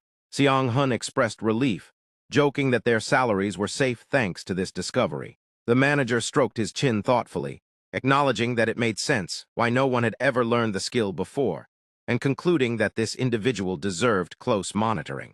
Suddenly, Hatsuka's phone beeped. She screamed with pure joy, announcing that Subaru Narukami had read their email. Her happiness lasted only a second. Her expression froze completely when she realized he had read it, but hadn't replied. She stiffened as though turned to stone, while her colleagues looked on with pity at her devastated state. Elsewhere, inside a high-end studio outfitted with the latest streaming technology, Hawkeye prepared to begin his broadcast, known across the streaming world as the definitive authority on genius-level combat analysis. Hawkeye had built his reputation on razor-sharp insight and encyclopedic knowledge. His precise breakdowns had crushed competitors and secured him an untouchable position in the field. Before going live, he reviewed footage of numerous rising players. He analyzed Kurakatwa Ammon, who had recently entered the blue zone, describing him as a dark horse climbing the tower at an absurd pace. He flipped through profiles of other prominent figures, noting that Kazuki, one of the original members of the Blue Eyes Guild, had been receiving considerable attention lately. But today's focus was different. Today's analysis centered on the cross-generational legend, Narukami Subaru. Hawkeye stated firmly that regardless of public opinion, the lightning skill belonged to this man alone. The livestream went live. Hawkeye greeted his viewers enthusiastically, announcing that today's broadcast would focus on the most controversial player currently shaking the tower. As he began reviewing the recorded combat footage, he cautioned his audience not to rush to judgment. Seconds later, he froze. Sweat slowly rolled down his face as he stared at the screen, muttering in disbelief. He pointed out that this player had only just acquired the skill, yet was already using it at a level that exceeded normal human limits. He explained in detail that Subaru exercised absolute precision, injecting exactly the necessary amount of energy into his sword. No excess, no waste. Every movement reflected perfect judgment and situational awareness. Hawkeye stated confidently that Subaru had not made a single mistake throughout the entire fight. His voice lowered as he wondered aloud where such a monster had come from, noting that less than half the chat truly understood the magnitude of what they were witnessing. Without hesitation, Hawkeye declared that this boy would become a major name in the tower, without question, and announced that he would personally keep watching him from now on. Just before ending the stream, Hawkeye paused. With a serious expression and eyes burning with intensity, he delivered his final remark. In terms of control alone, this new player may already surpass the original Narukami Subaru at his peak. Meanwhile, inside the tower's break room, Subaru woke abruptly on his bed, breathing heavily. System notifications appeared, announcing that the sixth stage was on standby and that his physical fatigue had been fully restored. Subaru chose to delay the attempt. Although his body had recovered, his mind was still deeply exhausted. He grabbed his device and thanked his followers, momentarily stunned to see the viewer count had reached 742. Wondering when it had climbed that high, he apologized and announced that he would take a one-day break, promising the next stream the day after tomorrow. The system confirmed that Narukami Subaru had ended the live stream. Subaru left the break room and entered the waiting area. While walking, he checked his phone and noticed an incoming message. It was from Hatsuka, from the management department at Sutin Entertainment. She thanked him for his time, encouraged him to check his messages, and explained that their company provided full support for streamers, guaranteeing the highest profit ratios in the industry. Subaru stared at the screen suspiciously, wondering if it was spam. The name Suitin Entertainment felt unfamiliar. The scene shifted to an outdoor cafe with a classic aesthetic. Subaru sat calmly, sipping coffee while researching the company on his phone. He quickly discovered that Suitin Entertainment was a massive multi-channel network specializing in streamer management, investing heavily in talent development. He paused, surprised by how much the world had changed. Companies now existed solely to support streamers. Reading further, he realized Suitin was one of the largest entertainment corporations in the field. Scrolling through comments, Subaru noticed discussions about Hawkeye's analysis of him. Some debated whether he had become Hawkeye's next obsession. Others argued over whether a newcomer could truly surpass the original Subaru in control. While skeptics accused Hawkeye of bias towards Suitin, Subaru realized Hawkeye worked closely with Suitin. He blushed faintly and smiled to himself, muttering that the analyst truly had a good eye. Outside the cafe, Isaac stood gripping his phone tightly. He read an excerpt from Hawkeye's analysis, specifically the claim that the new Subaru might surpass Narukami Subaru at his prime, in terms of control. Rage boiled inside him. He scoffed, calling Subaru a rookie who had barely reached the second floor. He cursed Hawkeye violently, swearing to gouge those eyes out himself once he cleared the stage. Isaac stormed into the cafe, shoving the door open and complaining about his terrible day. Then he saw Subaru. A crooked smile spread across his face. He muttered that the day must be cursed. Subaru appeared everywhere he went. Isaac deliberately walked past Subaru's table and slammed into it, knocking over the cup. Scalding coffee spilled across Subaru's clothes, making him jump back from the heat. Feigning innocence, Isaac apologized mockingly, then pretended to recognize Subaru with exaggerated surprise. Standing over him, he smirked and remarked how often they seemed to meet lately, adding that the second floor really was small. He offered to buy Subaru a new coffee, sarcastically suggesting that since Subaru was always broke, he should be grateful. Subaru ignored him and turned to leave. Isaac ordered him to stop. Subaru looked back with a cold, piercing gaze, one Isaac deeply disliked. Calmly, Subaru reminded him that he had warned him before, asking if he had lost his mind to try again. Furious, Isaac grabbed Subaru by the collar, snarling insults and threatening to crush him like in the old days, insisting that wiping that arrogant look off his face wouldn't be enough. Subaru apologized flatly, saying he didn't have time for such nonsense. Then he grabbed Isaac's wrist. With overwhelming force, Subaru squeezed. Isaac's expression shifted instantly from rage to shock and pain. He wondered in disbelief if Subaru had always been this strong. Subaru released him, stepping back calmly. He said coldly that this would count as payment for the coffee, thanked Isaac for the treat, and walked away. Isaac screamed after him in pure frustration as Subaru exited the cafe. Gritting his teeth, Isaac muttered furiously that he had only wanted to climb the tower quietly for once. He whispered two names with burning hatred, Narukami Subaru and Haas Subaru, acknowledging that both had pushed his anger beyond its limit. Meanwhile, Subaru glanced at his tablet and realized he had forgotten something. He took out his phone and replied to a message. Elsewhere, Hatsuka was relaxing in her bathtub, idly playing with a rubber duck. When her phone buzzed, she froze as she read Subaru's message, short, simple, and promising a meeting soon. A spark of excitement lit up her eyes. The scene shifted to the dark, damp hideout dungeon of the exiled lizardmen. Corpses of defeated monsters lay scattered across the waterways, their blood mixing with the stagnant water. Subaru stepped into the boss room with steady resolve, gripping his sword as the blade glowed with radiant energy. A system message appeared, stating that Wedge of Greed was resisting the violent recoil of the cursed sword. Subaru exhaled slowly, reassuring himself that he was gradually adapting to this new body. Suddenly, the dungeon boss appeared. A salamander, a massive fire monster, clung to the walls, releasing a deafening roar that shook the chamber. Subaru decided to proceed cautiously, determined not to repeat past mistakes. He focused on controlling his thunder skill, testing its limits and searching for its maximum output. Lightning surged through his body as he channeled energy into his legs, explosively boosting his speed. In that instant, the image of his present self overlapped with a phantom of his past. Thunder flowed into the cursed blade, forming a terrifying aura around it. Subaru lunged forward at supernatural speed, slicing through flames and air alike. His strike collided violently with the salamander's attack. Warning messages flooded his vision. Wedge of Greed failed to fully suppress the recoil of thunder. Pain tore through his body, But in exchange, the skill's level increased. Ignoring the agony, Subaru pressed on. With a decisive, overwhelming strike, he cleaved straight through the salamander's body. A massive explosion of energy engulfed the room. Dungeon cleared. Level up confirmed. Strength, vitality, and magic power increased. Subaru exited the dungeon and returned to the dark forest. Noticing the stamina drain was lower than expected, he checked his fatigue index. It had reached 61. He concluded that he could safely raise his energy output further, though a lingering sense of unease remained. His gaze darkened as he checked the upgrade requirements for Wedge of Greed. 40,000 credits. He let out a long sigh. The cost doubling with every level was brutal, almost cruel. As he walked, he muttered bitterly, wishing someone would suddenly appear and offer him a well-paying job to solve his financial problems. That was when he sensed a presence. A voice asked calmly, "Going hunting?" Subaru stopped and turned.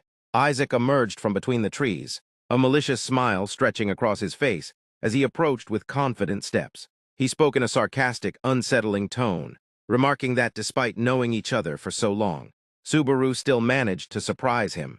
Subaru stared back coldly. "You're persistent and annoying." Isaac admitted that he had thought things through, but his anger had reached a point he could no longer suppress.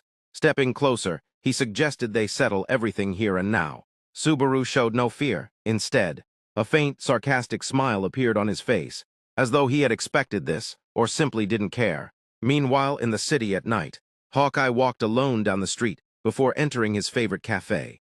Just as he sat down, a familiar voice called out to him. Turning around, he found the manager of Suiton Entertainment seated behind him. After exchanging pleasantries, the manager asked about Hawkeye's streaming career. Hawkeye replied casually that his viewer numbers were stable, though the audience consisted mostly of familiar faces. The manager nodded, remarking that slow, steady growth was the healthiest path. Sensing the true purpose of the meeting, Hawkeye asked directly why he had been summoned. The manager revealed his interest in Narukami Subaru, the rookie Hawkeye had analyzed the day before, and asked if he truly meant his praise. Hawkeye answered without hesitation.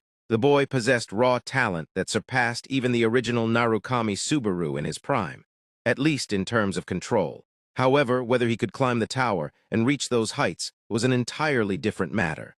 Satisfied, the manager revealed his plan. A collaboration between Hawkeye and Subaru to boost the rookie's visibility and introduce his name to the world. They smiled knowingly. The plan had already begun. Back in the dark forest, Isaac mocked Subaru, claiming his survival was nothing more than luck. He sneered that Subaru must have fled the dungeon to avoid injury, and warned him not to delude himself into believing he was the legendary Narukami. Subaru, or capable of wielding thunder like him. His rage boiled over as he cursed Narukami Subaru, gripping Subaru's shoulder violently. If that man is dead, then he should rot quietly in his grave. Flames flickered around Isaac's body as his eyes burned red with hatred. He snarled that everyone named Subaru had a talent for getting on his nerves. Subaru sighed softly, bitter irony filling his chest. His era had ended, only to be followed by an age overflowing with cheap imitators. He asked Isaac calmly why his hatred ran so deep. Was it really just because of a name? Isaac exploded. "Do you say that knowing who my father is?" Subaru frowned coldly, dismissing the relevance. Isaac screamed the name anyway, Reinhardt. The moment the name surfaced, memories slammed into Subaru's mind. The 9th floor high ranker, the one-strike swordsman.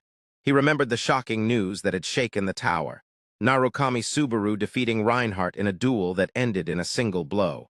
Lasting less than 30 seconds, the memory ended with Reinhardt screaming in blood-soaked fury, before collapsing into the crater carved by that strike. Reality snapped back. Isaac screamed in madness, warning Subaru never to speak that name lightly again. Finally, Subaru understood. Isaac's hatred wasn't directed at him, it was born from his father's shattered legend. Subaru's eyes sharpened as anger flared. He demanded to know if Isaac had any idea how much loss Subaru had suffered because of that petty grudge. Isaac roared in response, flames erupting violently around his body. "Enough talk," he snarled. "Hurry up and die." Amid the surging flames, Isaac screamed hysterically as he admitted that he hated Narukami Subaru to the point of nausea. His voice cracked while malice poured out of him. He ranted that Subaru was not special, calling him an ordinary nobody who somehow received all the attention. He accused Subaru of acting arrogantly, and blamed him for turning guild leaders into arrogant tyrants just like himself. With a demonic grin carved into his face, Isaac laughed madly and declared that those arrogant figures were already rotting in hell. He claimed that this was their rightful punishment.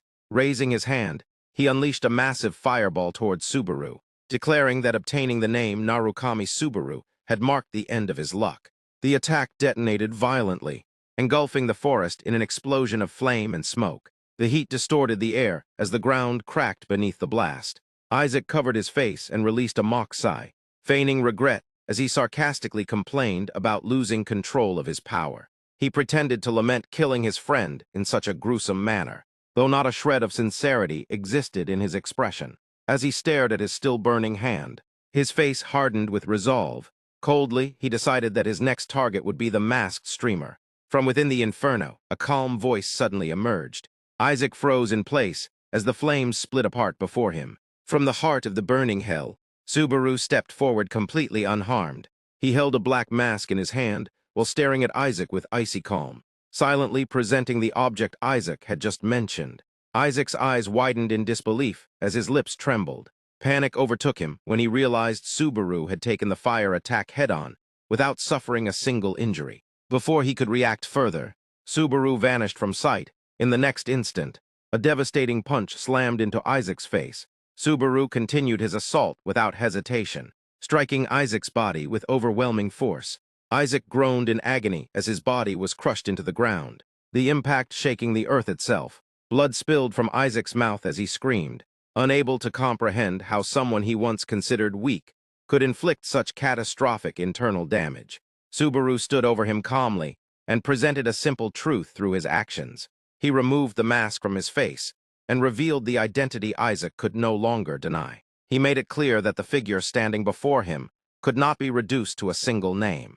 His glowing eyes introduced the final reality that Isaac had refused to accept. Isaac staggered back to his feet while coughing violently. He refused to accept the truth and claimed that Subaru was merely admitting to being a streamer. His energy flared again as he mocked the thunder skill, sneering that it was unimpressive if someone like Subaru could learn it. Fiery claws formed around his hands as arrogance fueled his rage. He charged forward, unleashing a sweeping inferno while declaring his superiority. Subaru responded with lightning speed. In a single fleeting motion, his sword flashed through the air. Isaac's hand fell to the ground, severed cleanly. Shock froze Isaac's expression as Subaru approached him slowly. Subaru made it clear that Isaac's assumptions were completely detached from reality. Terror crept into Isaac's eyes as realization struck. Memories resurfaced of Subaru's earlier words about hatred born not from Subaru himself, but from his father's shattered reputation. He remembered the suffering Subaru endured because of that petty grudge.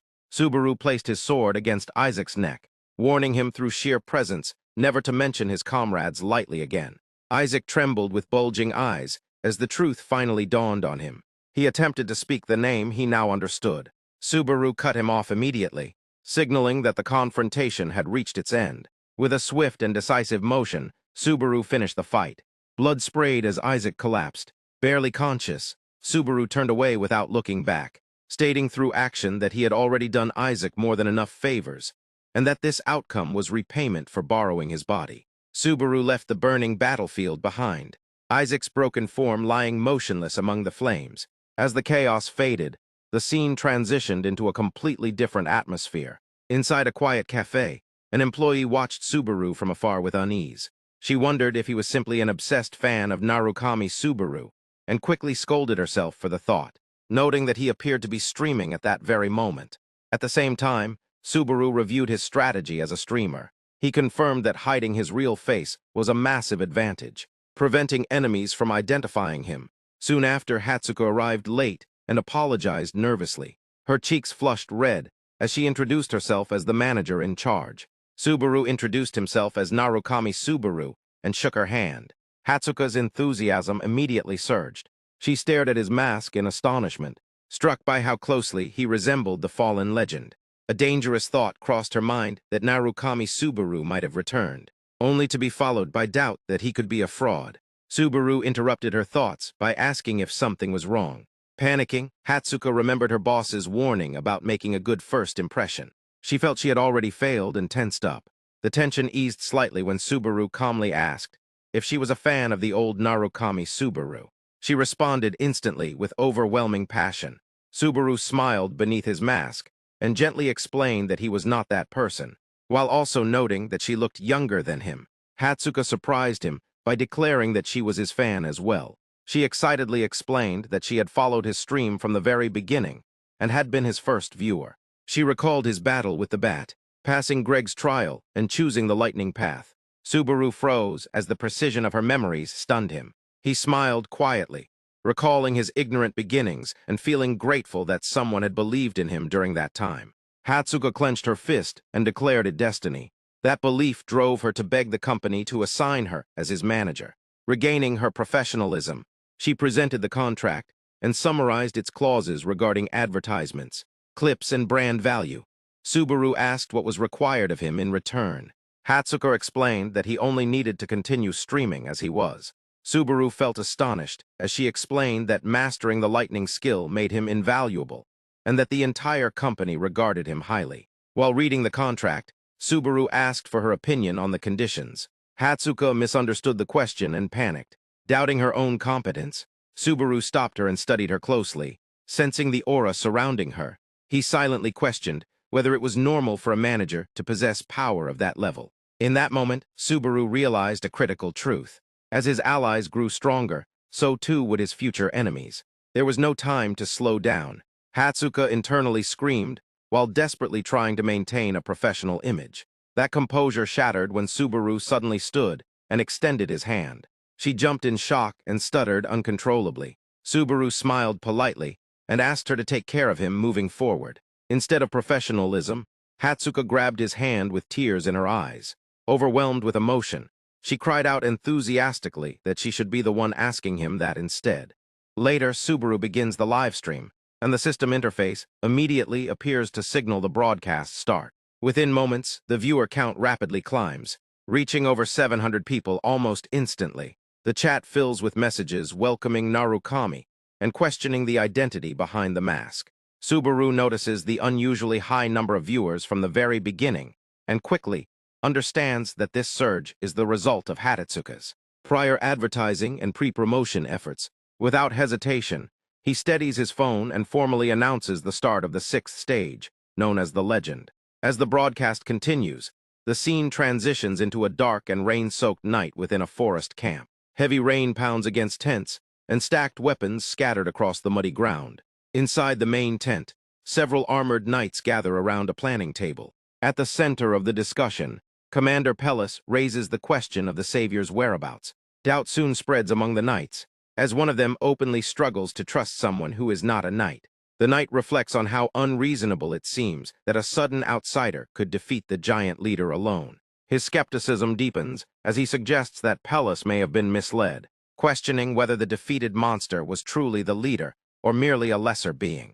Pellis reacts with intense anger, scolding his men for daring to speak so disrespectfully about the one who saved them. At that moment, the tent entrance opens. Subaru enters alongside Pellis's aide, who announces with visible satisfaction that the Savior has awakened and arrived. Pellis immediately rushes forward, expressing gratitude and demonstrating that he can now walk properly without assistance, thanks to Subaru. Around them, the other knights observe Subaru with clear suspicion, quietly murmuring among themselves. They note his unimpressive appearance and find his mask particularly unsettling. Subaru senses the hostility in their gazes and responds coldly, making it clear that their expressions reveal disbelief in his victory. He recognizes that they either cannot accept or refuse to accept the truth. At the same time, he recalls Hatsuka's earlier explanation that she adjusted the microphone frequency, so only the livestream viewers could hear his voice. Subaru had found this function impressive, especially for uncomfortable situations like this one. His irritation grows as he reflects on how rudely the knights are treating someone who saved their lives. Meanwhile, the livestream chat erupts with mocking comments directed at the knights, while others urge Subaru not to underestimate them. Amid this tension, an elderly knight with a gray beard and a dignified presence steps forward. His name is Dale. He extends his hand in gratitude, and Subaru accepts the gesture. However, Subaru immediately feels overwhelming pressure from Dale's grip. Through a heavy and sorrowful demeanor, Dale conveys that he had been defending the village, but everyone there was crushed and destroyed. The word trampled leaves a strong impression on Subaru, prompting him to seek clarification. Dale's expression darkens as he reveals that the destruction was caused by a certain man. Subaru meets Dale's gaze with unwavering seriousness and considers whether there exists a being more dangerous and powerful than the giant leader he already defeated. Dale confirms this possibility without hesitation. Dale then begins recounting an ancient legend. He explains that the true giants who once waged war against the gods were sealed away long ago and eventually vanished. According to the legend, the giants currently roaming the region are nothing more than faint remnants of those ancient beings. However, Dale quickly corrects himself with visible horror. He explains that the leader who appeared after the one Subaru defeated was fundamentally different, possessing power dangerously close to that of the legendary giants. He expresses disbelief that such an existence could still remain in the present era. The livestream comments explode with shock as viewers speculate whether this threat belongs to an even higher floor and wonder how such a creature could possibly be defeated. Subaru responds with firm resolve, making it clear that there is no alternative but to defeat it. Dale reacts with a faintly sarcastic smile, questioning Subaru's overwhelming confidence. The surrounding knights grow tense, and one of them coldly remarks that, while they are forced to ask for help, the request itself is nearly impossible. He adds that this is only because they have yet to confront that monster directly. Pellis abruptly interrupts with a loud outburst, speaking of an ancient legend involving Millennium Mountain. He explains that a fragment of lightning lies hidden at its peak, and expresses his belief that Subaru alone is capable of finding it. As Pellis speaks, memories surface of a horrific past. Flames engulf the land, and humans flee in panic as chaos consumes everything. Amid this devastation, a massive giant with long hair and an overwhelming aura stands tall among the ruins. The giant addresses his son, Vidal, while knights desperately attempt to resist. One knight screams in terror, begging for the slaughter to stop.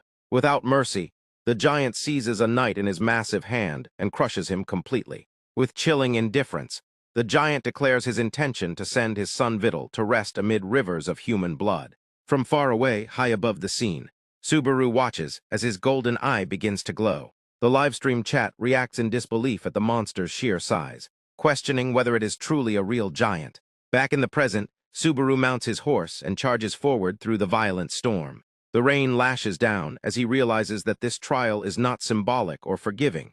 It is designed to kill. He recalls a previous discussion with the knights, remembering how Pellis advised him to flee if he failed to find the lightning in time to save himself. Despite this warning, Subaru continues riding toward the towering Millennium Mountain.